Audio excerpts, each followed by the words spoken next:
Hello दोस्तों, स्वागत है आपका अपने चैनल स्मार्ट स्टडी पर। आज हम पंचवर्षीय योजना के सभी क्वेश्चन और सभी पंचवर्षीय योजनाएं पढ़ेंगे जो कि एसएससी जीडी 2025 की परीक्षा चल रही है।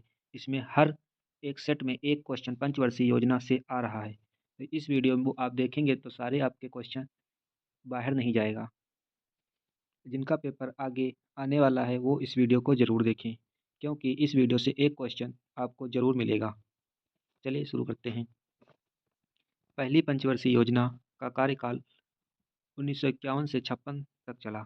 इस योजना में प्रथम पंचवर्षीय योजना 1 अप्रैल 1951 को प्रारंभ हुई।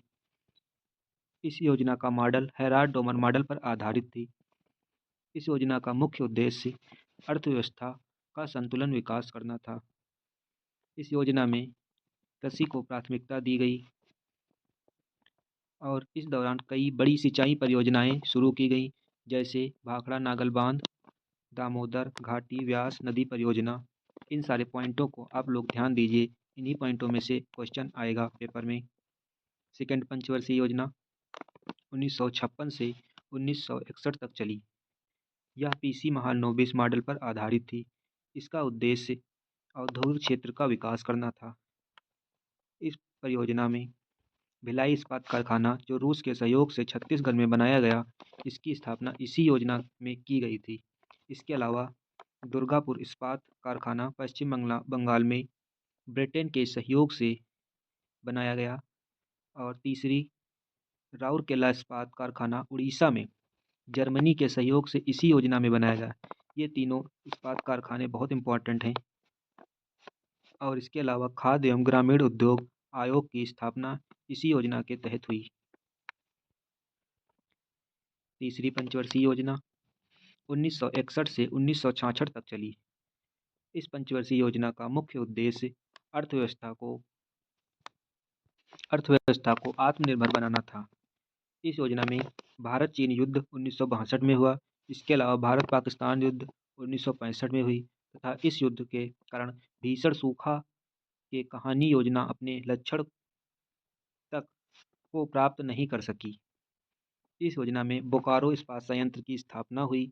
Union trust of India 1964, industrial development bank of India IDBI 1964 में, भारतीय खाद्य निगम FCI 1965 में कानपुर में, कृषि लागत और मूल्य आयोग CASP 1965 में इन सभी की स्थापना की गई।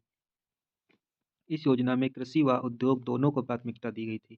इन सारे पॉइंटों को आप लोग ध्यान से 2-3 बार पढ़ लेना। इस तीसरी पंचवर्षीय योजना के बाद दोस्तों योजना अवकाश आया 1966 से 1969 तक। यह 3 साल तक चला। इस दौरान 3 वर्ष योजना चलाई गई, क्योंकि चीन व पाकिस्तान के साथ युद्ध होने के कारण चौथी पंची और सी योजना शुरू न करने का निर्णय लिया गया। इसी दौरान हरित क्रांति की शुरुआत 1966-67 में डॉक्टर M.S. स्वामीनाथन ने की। इसके बाद चौथी पंचवर्षीय योजना आई। चौथी पंचवर्षीय योजना का कार्यकाल 5 साल का था, जो 1969 से 74 तक चला।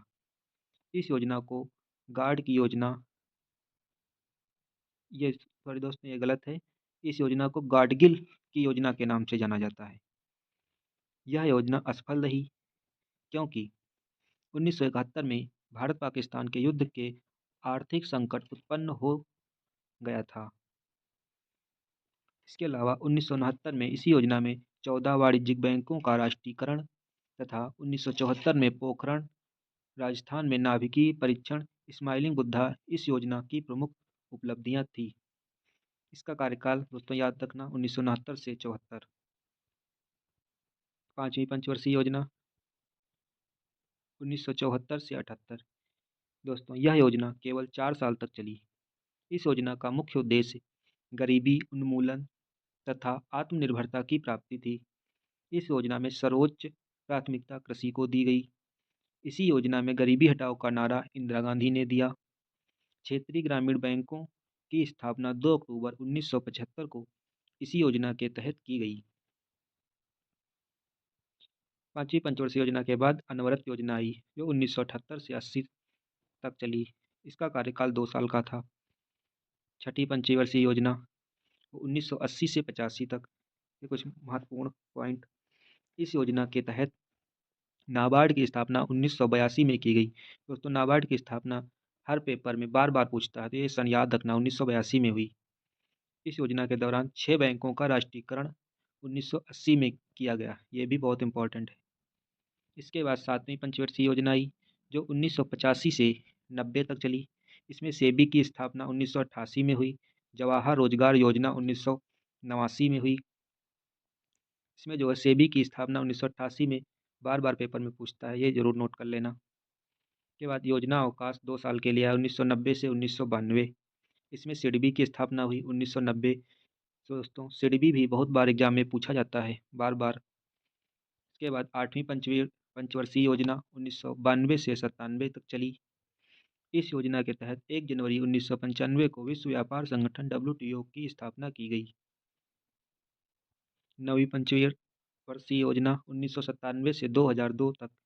इसका दोस्तों सन याद रखना, इसमें कोई बहुत इंपॉर्टेंट पॉइंट नहीं थे। 10वीं पंचवर्षीय योजना 2002 से 2007 तक चली। इस योजना में कुछ महत्वपूर्ण कदम उठाए गए, जैसे प्रति व्यक्ति आय को 10 वर्ष में दोगुना करना, साक्षरता दर को 2007 तक 75% तक पहुंचाना, वनों के विस्तार को 2007 तक 25% एवं सन 2012 तक 33% के स्तर पर लाना। इस पंचवर्षीय योजना का कार्यकाल याद रखना दोस्तों, 2002 से जो 2007 तक है। इसके बाद 11वीं पंचवर्षीय योजना जो 2007 से 12 तक चली। इसका भी सन याद रखना, सन ही पूछता है ज़्यादातर। के बाद 12वीं पंचवर्षीय योजना जो 2012 से 17 तक चली। ये भी बहुत इंपॉर्टेंट है। इस इस योजना के बाद अन्य कोई पंचवर्षीय योजना नहीं बनी। दोस्तों, सारी योजनाओं के सन, कार्यकाल जरूर याद रखना। ये जरूर बार बार पूछते। वीडियो को पसंद आई हो तो वीडियो लाइक कीजिए, चैनल को सब्सक्राइब करें। धन्यवाद।